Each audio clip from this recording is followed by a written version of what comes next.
Really, over the course of the next hour, this will largely be a demonstration. And so I'll be moving somewhat fast. It's really not intended for you to do what I'm doing. But the session will be recorded, and I will be sharing the code and the data sets that we use today, so that if you would like, after the session is over, to go back and recreate everything that I've done, you should be able to do that. And I'll share those links out in an email following the session. So as mentioned, the Carpentries sessions are really the place to go to get that in-depth participatory classroom experience for using these tools. And next month, we will be holding a session on using R for genomics.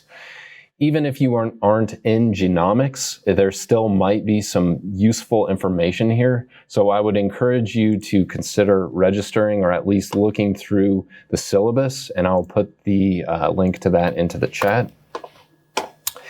And if you like what you see here and you want a more in-depth introduction, then register for that carpentry session for next month.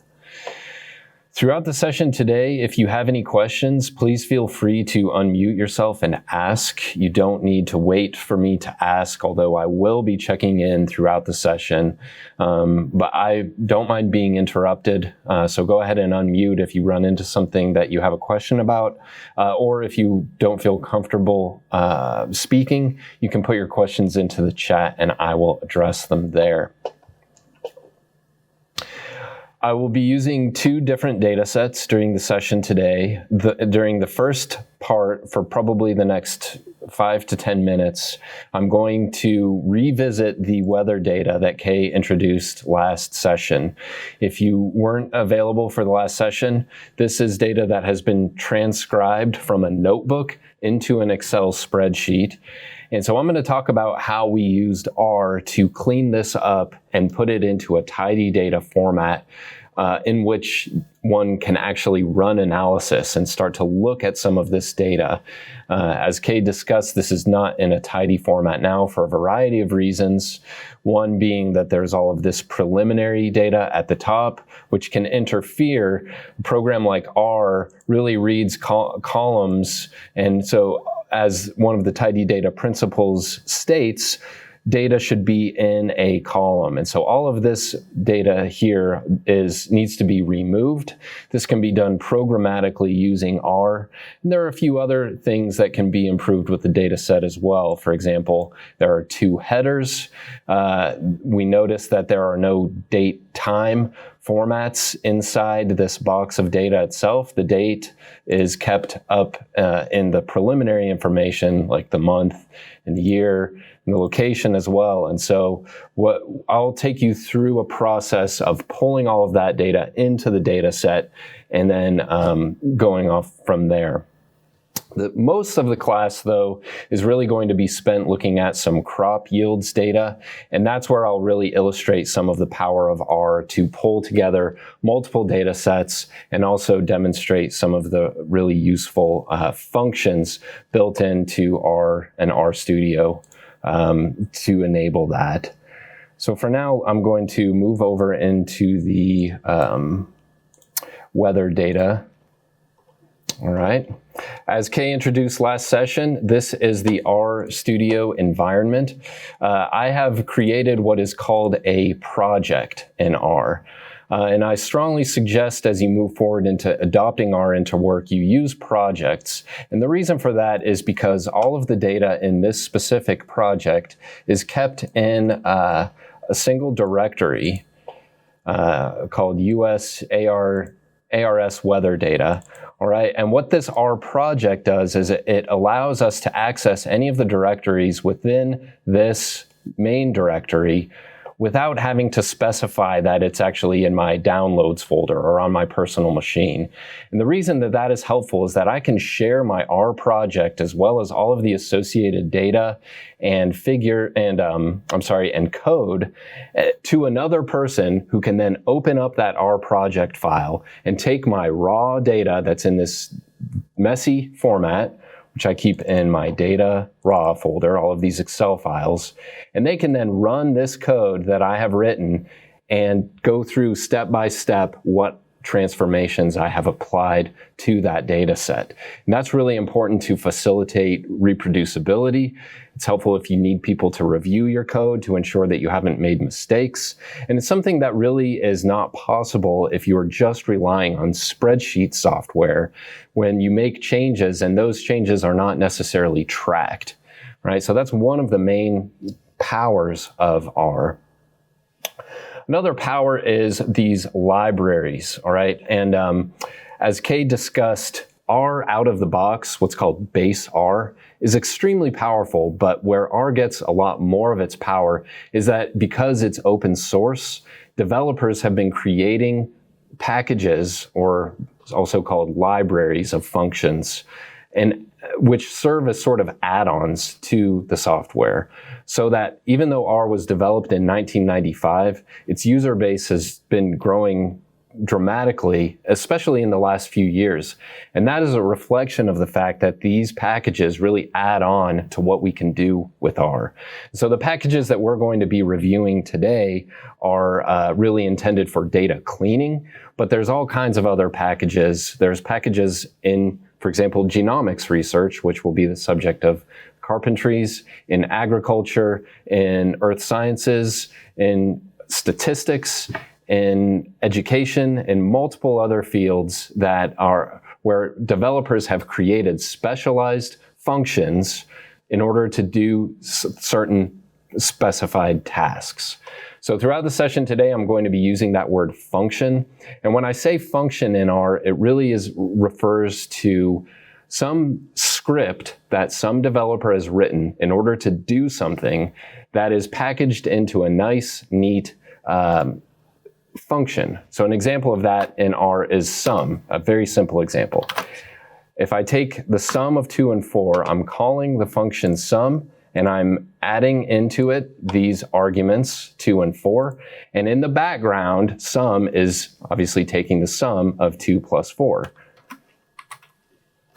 So that these are effectively the same thing, only that sum is running the function.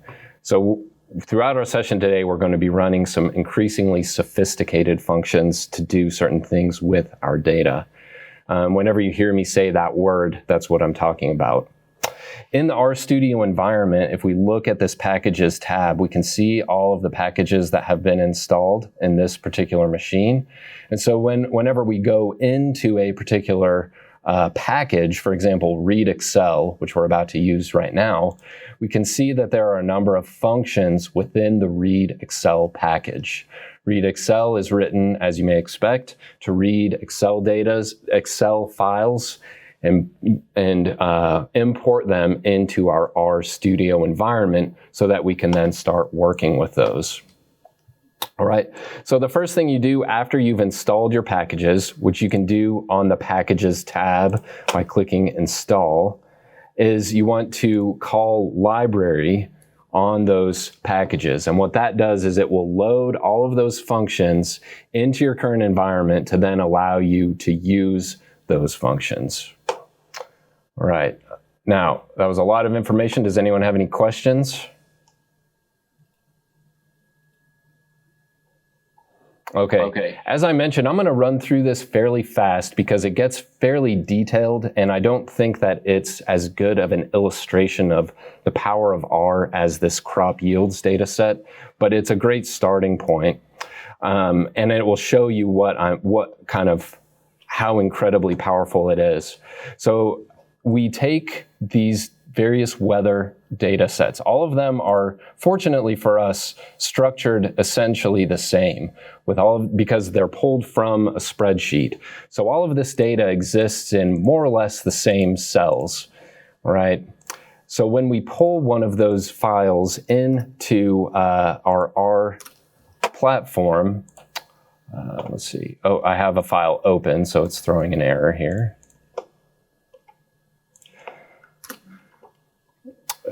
Let's see. Okay, and I'm just going to run through this really quick, okay?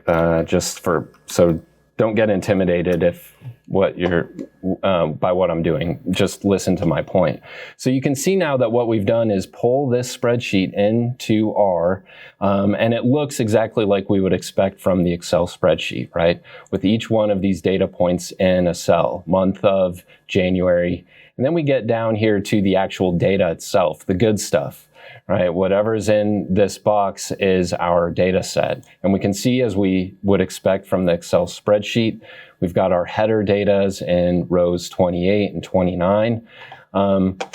I've written a little miniature function here myself, so you can write your own functions in R. And what I've done is write a function that goes to this weather data directory, and it maps or loops through each one of these files and reads them each in so that I'm then able to work with them one-on-one.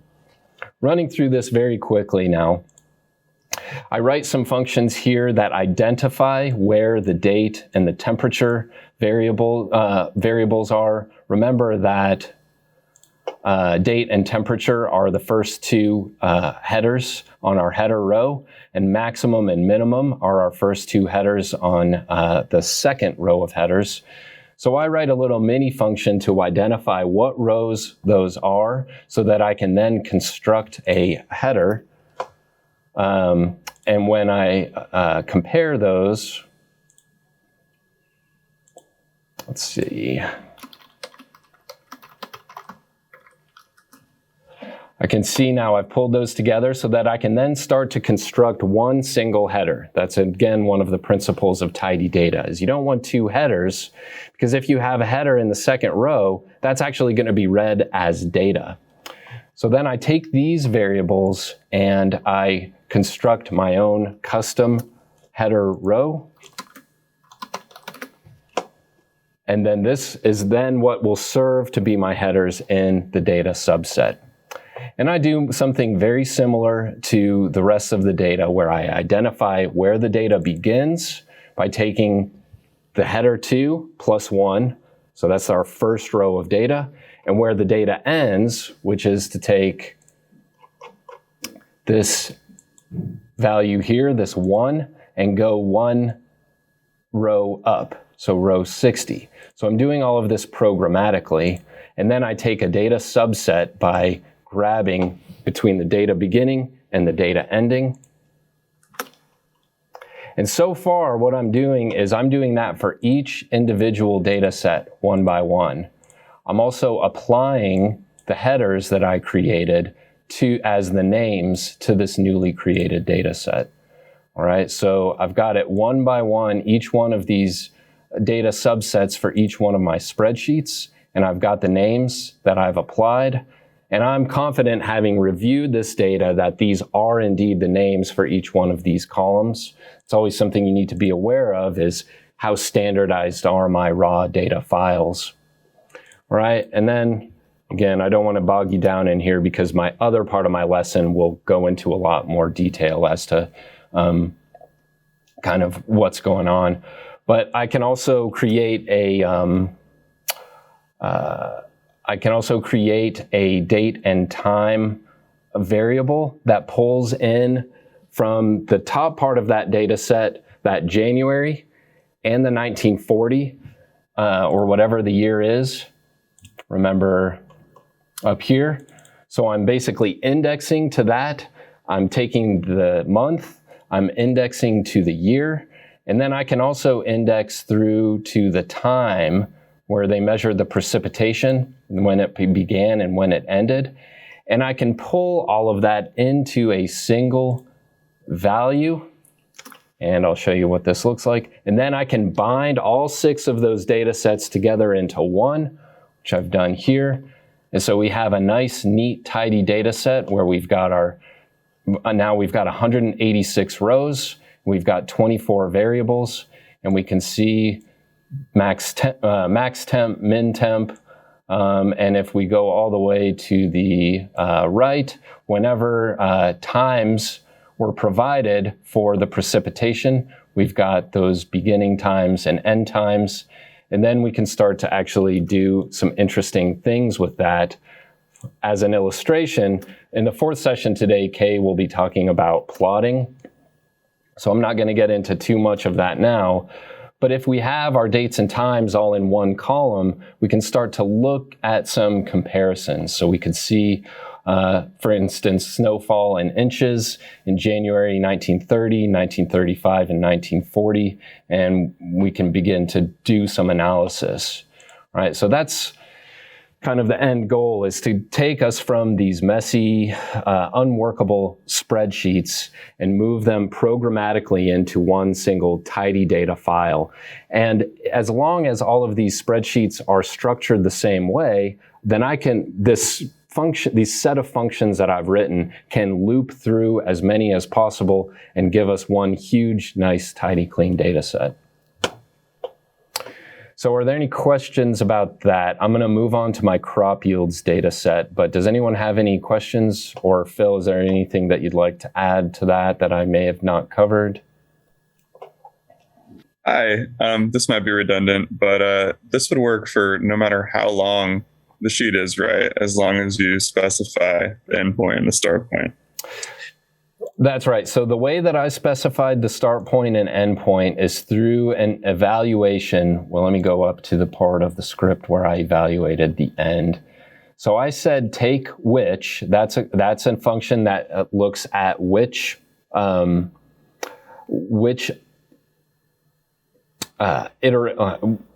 element within, say, a single column.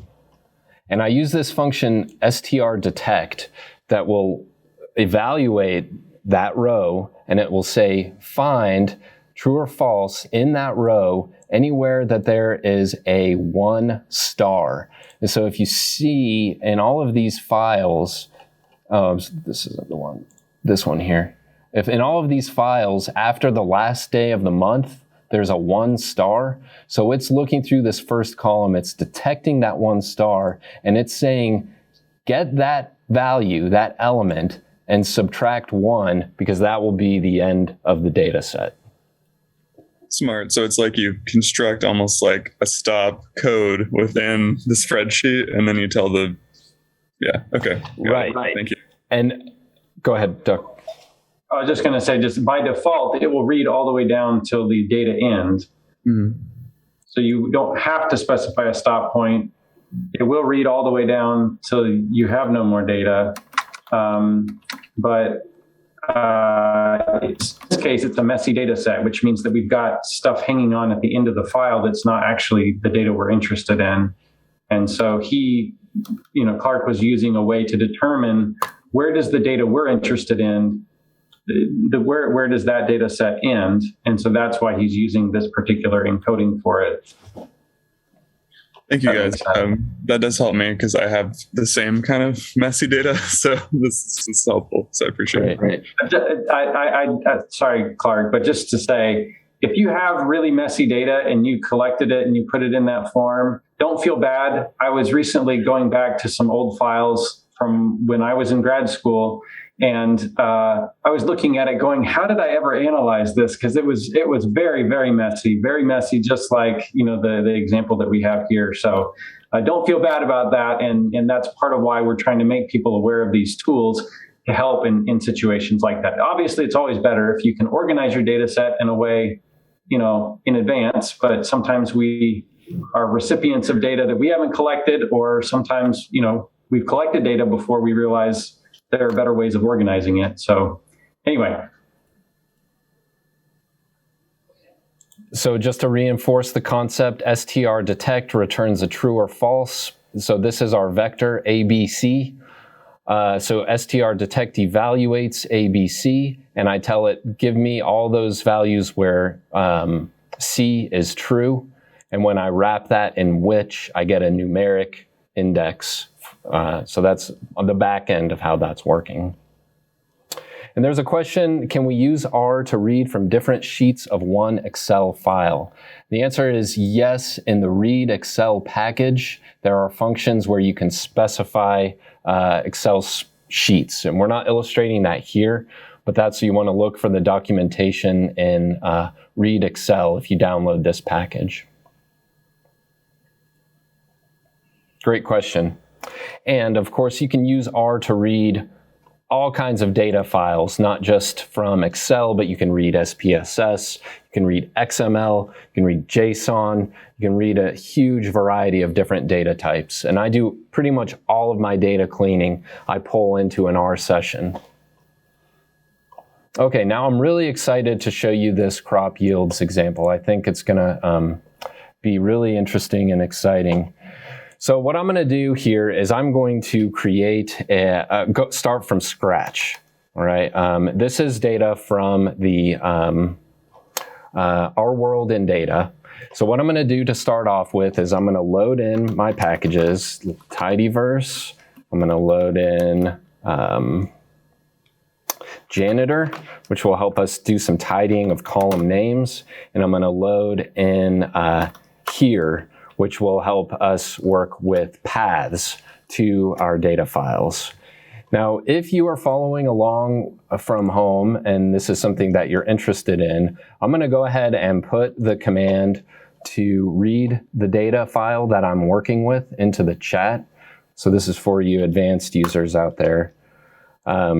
Essentially what I'm doing is I'm creating what's called in R a new object. So I'm loading a new object into my R environment, and I'm doing that by calling this assignment operator. All right, so I'm creating something called key crop yields, and I'm assigning to that where I'm going to read a CSV or a comma separated values file, and we can see if we jump out onto the web what this file looks like.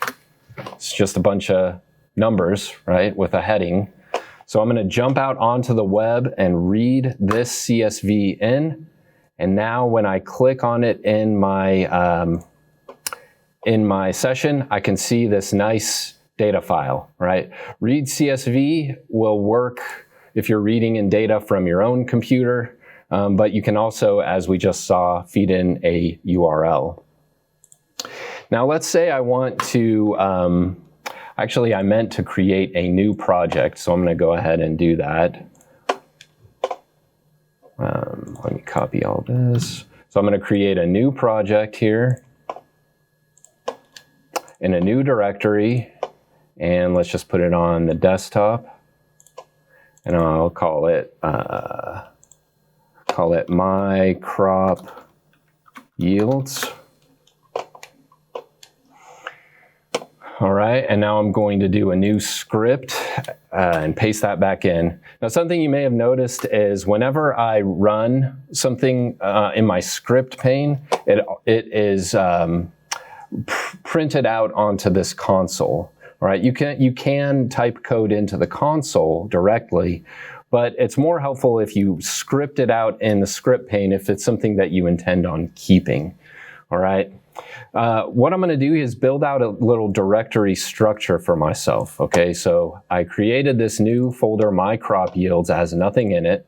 So I'm going to actually create some folders for myself. I'm going to create a folder called data.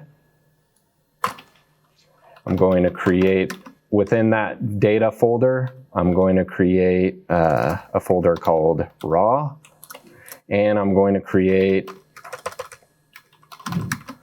a folder called results. All right, now if we run and take a look, we've got a data folder, we've got a raw folder, and we've got a results folder. And then I'm going to go ahead and write this raw data to the raw data folder. And it's always, oops, I need to give it a name. Raw. All right, it's always a good idea to keep a raw data folder and leave your data alone. All right, so what we've done here is I've come out onto the web, I've read a CSV on the web, I've created some directories, and then I've written this raw CSV file to my raw data folder. Proceeding on now, let's take a look at this. We see we've got an entity, which may or may not be a country. We've got a year, and we've got all of these different crops as measured in tons per hectare. So I mentioned entity may or may not be a country. So the first thing you want to do is explore your data, get to know what's in there. And here's an illustration of that. So I can take key crop yields. Now, I've introduced you to one incredibly important operator in R, and that is the assignment operator, which takes some information and it assigns it to a value that then exists within your R environment. The second exceptionally important operator is called a pipe. And what that does is it will take whatever you put on the left side of the pipe and it will use it as an input for whatever comes on the right side of the pipe. So in this case, I'm calling in the data file that I just read, and I'm going to use the function distinct to take a look at what exactly exists within that entity column. And I'm going to put at the end one more pipe, and I'm going to say view so that we can actually open and look at it here in R's data viewer. All right, so call the data set, then you can always think of the pipe as then read what the distinct fields are, unique fields within this entity column, and then view it here in the R environment. And as we look, we can see here that it's not just countries, but it's also got continents, and actually it's even got the world. So one of my takeaway points here is R can be used to explore and get to know your data. Obviously, you wouldn't want to run an analysis when you're comparing a continent to a country. So here's what our end goal is going to be for the next 30 minutes. We're going to pull in another data set that's got population counts. And we're going to filter to take the 30 most populous countries. All right, then we're going to use that population data to take a subset of this crop yields. We're going to tidy the crop yields so that the crops exist as they are now. They're all in multiple different columns. We're going to pull those all into one single column, and then we're going to take a look at some very simple analysis. Again, going on the theme that you can use R to explore your data, you may be interested in what is the minimum year within this data set. So it gave me an error here. There's an unknown column year. And the reason that it showed me that is because year is actually capitalized in our file. So R is case sensitive. So you want to make sure that you're putting a capital if there's a capital there. This actually could have been avoided if, when I called the data set and hit $, which is an indicator to R to look through the columns, it gives me a choice to auto-complete those. All right, so it could have been avoided if I had used that auto-complete. So we can see the minimum year within that year column. We can see the maximum year. We can run a summary and see what the min, the median, the max is. And we can even do a simple histogram. Okay, these are some basic data exploration functions. All right. Moving on, next thing I'm going to do is read in some land use data. And the main purpose for reading in this data, I'll go ahead and put that in the chat if you're following along, is to get our population. All right, so this did the same thing as we saw earlier, created a new object, land use, assigned to that object a CSV file that exists out on the web.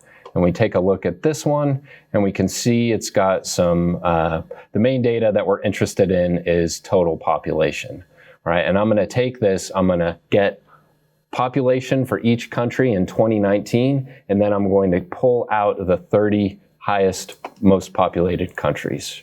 And I'm gonna do that all programmatically. So first thing I wanna do here is clean these names.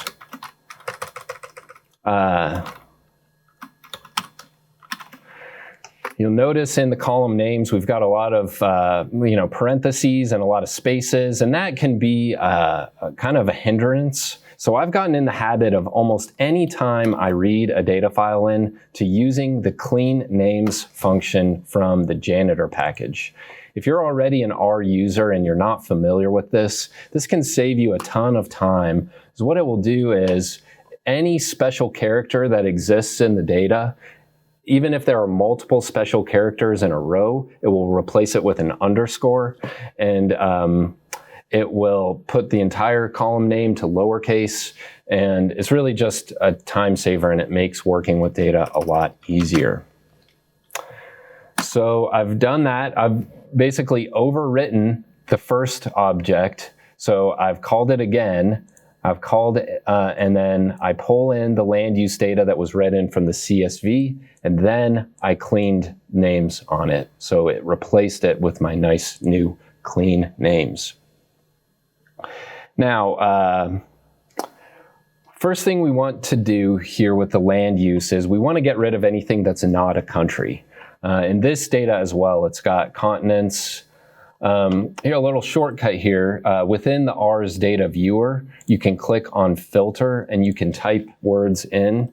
So we can see we've got, for example, Arab world in there, which is not, of course, a country. We've got Asia. One commonality with these entities that are not countries is that none of them have a country code. Okay, so that can be an easy way of getting rid of the non-country data. And I'm going to do that using a function called filter. All right, and what filter does is it says, it's sort of like keep the rows that have these specified values. So in this case, I'm going to say filter any value in the entity column, in the code column that is not NA, all right? Now, I'm gonna show you this at first, just to kind of take a look at it. Let's call view at the end. And what I did here actually is I kept all of those items where the code is NA. Right, so I'm basically wrapping this is NA evaluation and filter. If I want to keep only those countries where country is not NA, I can use this exclamation point, and that will do the opposite. So here now we've gotten rid of any entity we suspect that is not a country. Of course, you'll always want to take a look at that and make sure that that's true. So we could say distinct entity and keep that view. And if we do that, actually, as we begin to evaluate these values, we see at the bottom that it kept world in there. All right, so for whatever reason, world must have had some value in that code. So it wasn't filtered out. So that's something you always want to be checking and keeping an eye on.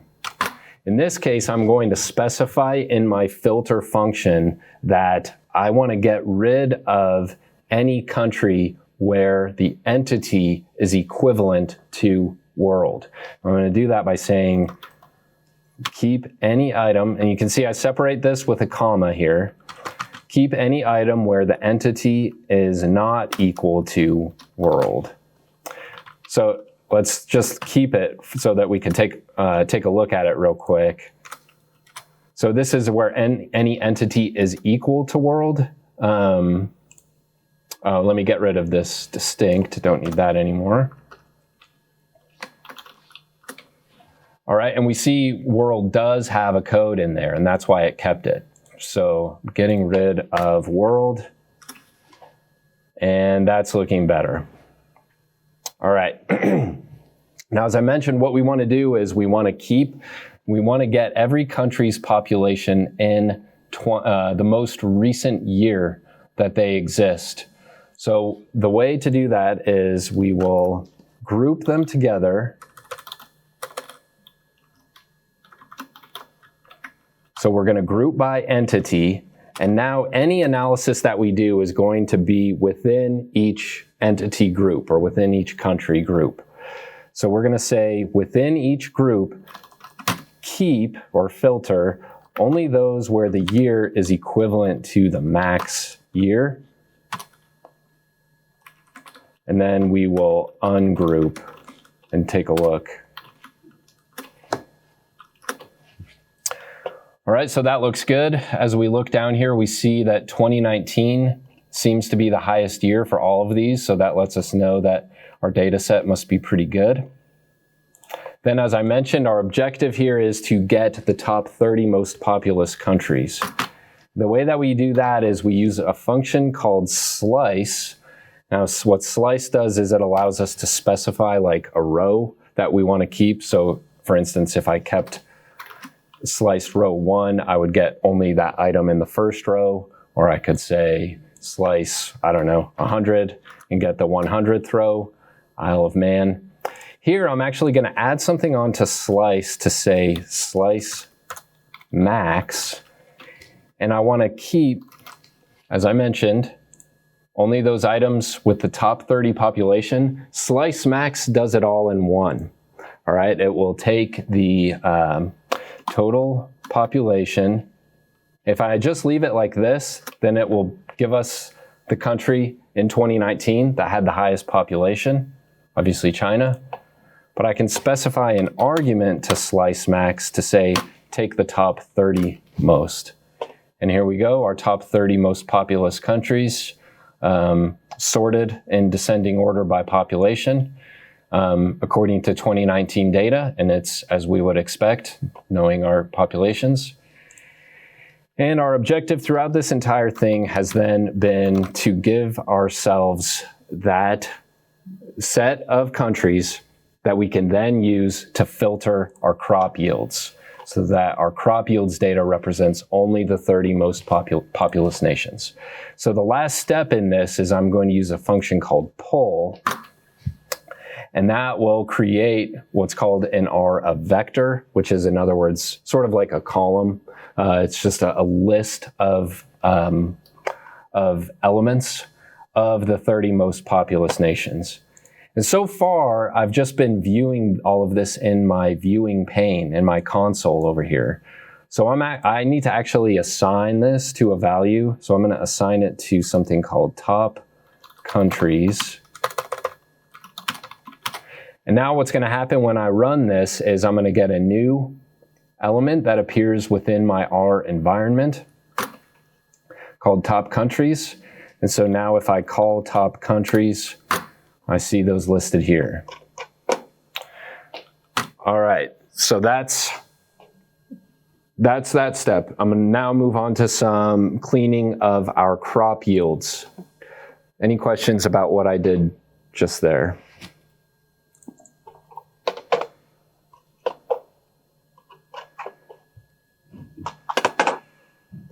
Okay, so let's tidy up this crop yields data. If you attended Kay's session last week, or if you're familiar with the principles of tidy data, this is fairly clean, but the one issue with it is that each one of these crops is a separate column. And if we wanted to do any analysis of all of the crops, we would then have to go step by step through each column. So what we want to do is we want to take all of that and we want to pivot it into a single column. If you are familiar with the pivot tables in Excel, that's kind of what they do. All right, so I'm going to first clean up my key crop yields names using the clean names function. All right, if we look at that, that's much better, isn't it? Wheat tons per hectare, only a couple underscores instead of all of those parentheses and all that other spaces and all of that other mess. All right, and then I'm gonna do some work on it. So I'm gonna say, use this function called pivot longer. All right, what we want to do to use pivot is we want to say, first, which columns do you want to pivot? In other words, which columns does the data that you want exist? Now here, we could do it the hard way, right? So we could say let's start with, we want to pivot wheat tons per hectare. We want to pivot rice tons per hectare, blah, blah, but I'm too lazy to spell everything out that way. So another kind of shortcut of that is to use a colon. A colon in R represents a range. So if I do 1 through 5 or 1 through 20, then it will specify a range. So I can say wheat tons per hectare through the final column in the data set, bananas tons per hectare. That's one thing you can do, but actually I'm even lazier than that. And I'm going to say pivot all columns that contains the words per hectare. And that way I don't have to specify anything. It'll just run through this entire file and it will grab any column that contains the term per hectare. All right, so those are the columns that I want to pivot. Then the other arguments you have to specify are what name do you want the new column to be? Remember, we're taking all of these crops and we're putting them into one column. So I'll call that new column crop. Well, let's just call it crop. And then the other thing that it's going to do, I think it's easier to illustrate what I'm talking about when I say values to. I'll call that yield. And actually, let me call view at the end here. So we took those column headers for each value. Afghanistan in 1961, when the crop was wheat, yielded 1 ton per hectare, or 1.022. See that? So now, the other thing to note is we took let me actually assign this. I'm going to assign this to, let's say, tidy yields. Now watch what happens here. We have a data set that is 13,000 rows with 14 variables. When I create this new one, we've now got 143,000 rows of 5 variables. So we've taken we've taken wide data and we've made it long. And I'll show you why that's going to be so helpful here in just a moment. There's no data, right? In 1961, either Afghanistan didn't provide the data, didn't have any data, or didn't harvest any soybeans, but this will show us all of that. All right, let's keep going.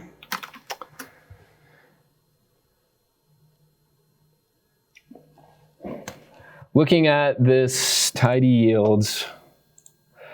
So now we've got our crops here. We don't need this tons per hectare in an actual value, right? That can be communicated to people outside to say the yield is measured in tons per hectare. So I'm going to introduce you to a new function called mutate. And what that does is it modifies an existing column, or it can create new columns. It can create new columns based on data that exists within your data file, or based on any other kind of conditions. What I'm going to do is I'm going to modify my existing crop column, and I'm going to call stir remove, and I'm going to remove from that the tons per hectare. And let's take a look. Stir remove. Oh, okay. I need to tell it. It's saying in stir remove, you have to specify where do you want to remove it from. So in other words, I'm creating a new column crop, but in my stir remove function, I'm not saying which column. It doesn't know automatically that I want to perform that operation to the already existing crop column. So I need to add crop in there and run it, and we'll take a look. Oops, looks like I messed up and I didn't add in the trailing underscore, so we'll just throw that in there and run it again. And that looks better, a nice, tidy, neat crop name. And now we're moving. And all right, any questions? So we said what our task is to subset this data to include only the 30 most populous countries. So that's what I'm going to do next. I'm going to add in another pipe here. And I'm going to use filter as we did above. Filter is the same thing as keep. And I'm going to say filter the entity column to keep only where that entity name appears in the list of top countries that I created previously. Now, typically, you're going to want to go with a country code if you're doing this kind of work, because there can always be, it's just more, I trust a code more than I do a string of, because there can always be data entry errors. You know, someone didn't capitalize a word, or there's a typo in there, or it's known under multiple different names, whereas country code is typically standardized. So if this was my own work, I would probably use code. But also, in reviewing this data in preparation for this workshop, the entity is nicely neat and controlled as well. And those kinds of questions are always going to vary, and that's why you just need to know your data. So let's take a look. What we're going to expect here is that our tidy yields, the number of rows is going to decrease dramatically. And indeed it does. It went from 149,000 to 18,000. And these 18,000 will only be our 30 most populous nations: Bangladesh, Brazil, Ethiopia, Indonesia, so on. All right, and let's say I also wanted to only keep a specified set of crops. Let's say I was only interested in wheat, rice, maize, and barley. I'm going to add another argument here into my filter function, where I'll say keep only those items where crop is in, and then I'm going to construct a new vector using C, and I'm going to actually just spell it out. I'll be non-lazy here and just tell it exactly what I want. Wheat, rice, corn, and barley. All right, and we can now expect for the rows again to decrease because we are eliminating cassava, cocoa beans, bananas. All right, it's 6,000. So this seems to be much more manageable. Then the last thing that I want to do, we saw earlier on that there were some NA values in the yield. And so if I'm going to do any analysis with that, I may want to just remove those NA values completely. So that's the last step I can do in this little filter. I will say, get rid of anything where yield is not NA. All right. Now that is a tidy data set. So I can do all kinds of interesting things with it. So for example, I could say, create a new object, yield summary, call tidy yields, and let's group by the entity again. And in this case, let's say I want the mean yield for these 4 crops per year. So I can take for each year. So I can call the function summarize. I can create a new value called mean yields, and I can take the mean yield and take a look at that. And so we see for each country what their mean yields were across all years it wasn't per year, it's across all years in this entire data set. So it essentially grouped Bangladesh and the 4 crops that we had included, and then it calculated within that the mean yield. If I want to arrange that here, I can call the arrange function, and I can say arrange in descending order the yield. Okay, what's its problem? Okay, what its problem was this, I'll show you. When I did that summarize, it got rid of everything else except for the new value that I created. So I've only got in this new summary, the country and the mean yields. So I asked it to arrange by yield, but yield is no longer part of this summary data. So I need actually to arrange by mean yield. And it doesn't like that either because I named the column mean yields, not mean yield. And now it's good. And we can see that across the time frame provided for these 4 crops, Germany had the highest mean yields of crops. All right, we have 7 minutes. I'll show you one more kind of cool thing.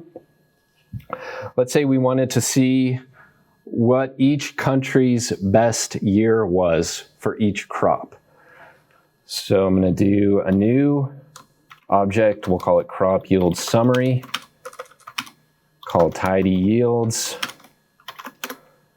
This time, as I mentioned, I want to see each country's best year for each crop. So I have to actually group by 2 fields. First, I'm going to group by country, and then within each country, I'm going to group by the crop. And then I'm going to use our handy slice max function again that we introduced above. And I'm going to say I want to keep only the highest within each group of country and crop. I want to keep only the highest yield value. Group says could not find function group. So this is something R provides pretty helpful error messages. So this is telling me you tried to use this function group, but we couldn't find that. That doesn't exist. So that's telling me a couple of things. Either I typed the name of the function wrong, which is the case, but it could also be sometimes you are trying to use a function from a package that you haven't loaded yet. So, and then if all else fails, you can always just Google the error message, and usually that will take you to Stack Overflow, and you can copy and paste however someone else solved the problem. That's basically the way that I learned how to program, honestly, is by Googling and copying and pasting other people's code. So let's try this again. Crop yield summary. Now we take a look and we can see for each country and crop combination, we see their best year or their highest yield. So what if we wanted to see the United States? We can go ahead and ungroup that, and we can again do filter to where the entity equals United States. And so the US's best years were all pretty recent. And actually that's a pattern in a lot of this data, is that the more recent years tend to be their highest yields. And there is, let me see if I did not take the plot. How much time do we have? Well, we only have 4 minutes. Does anyone have any questions?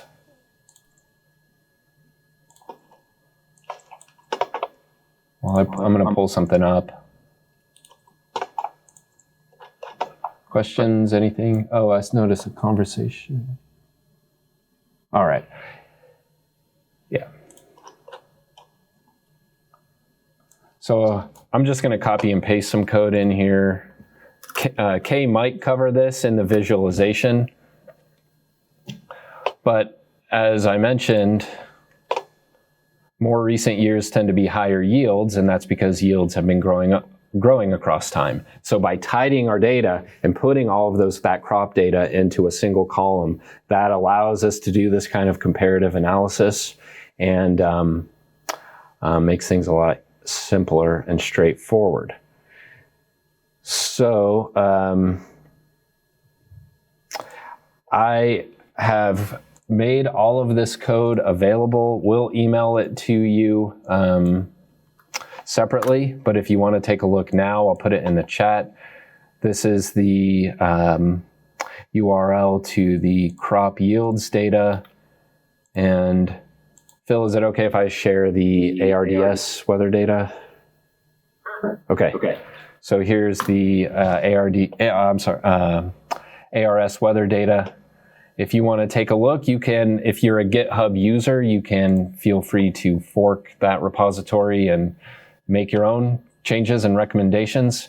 The good thing about using GitHub is that everything that I've done, as whenever I make some substantial changes, I'll push it to this GitHub repository.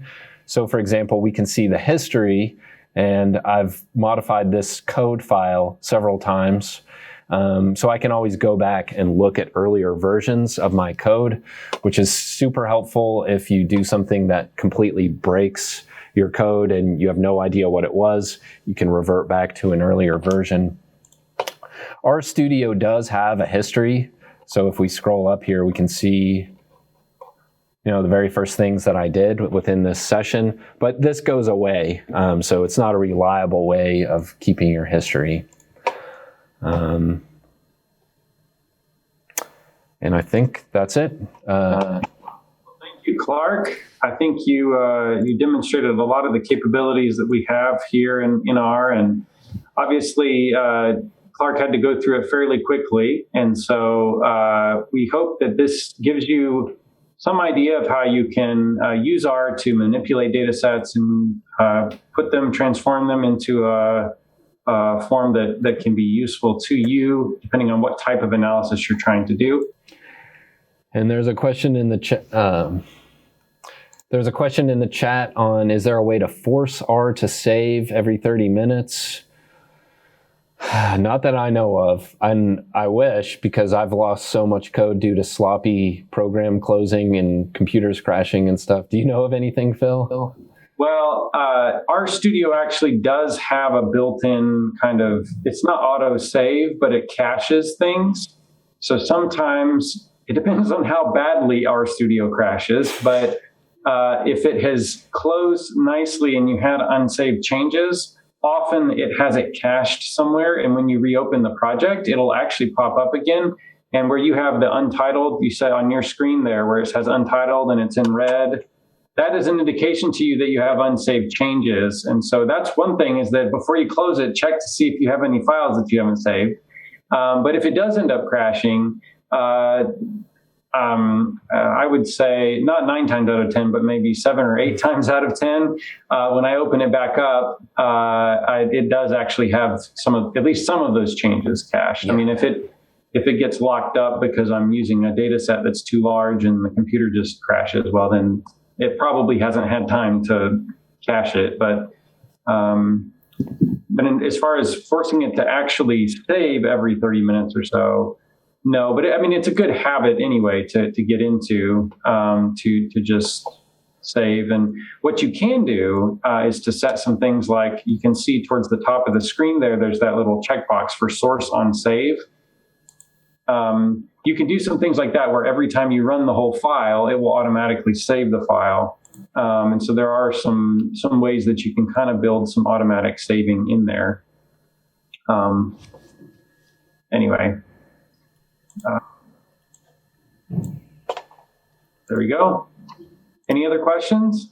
So I got a direct message asking to explain ggplot. So I did not go into ggplot deliberately, because Kay will be discussing it in greater detail during her session in 2 weeks. So I just copy pasted this ggplot here. Essentially what you're doing is you're plotting year against yield, and you're adding a third variable to color by crop.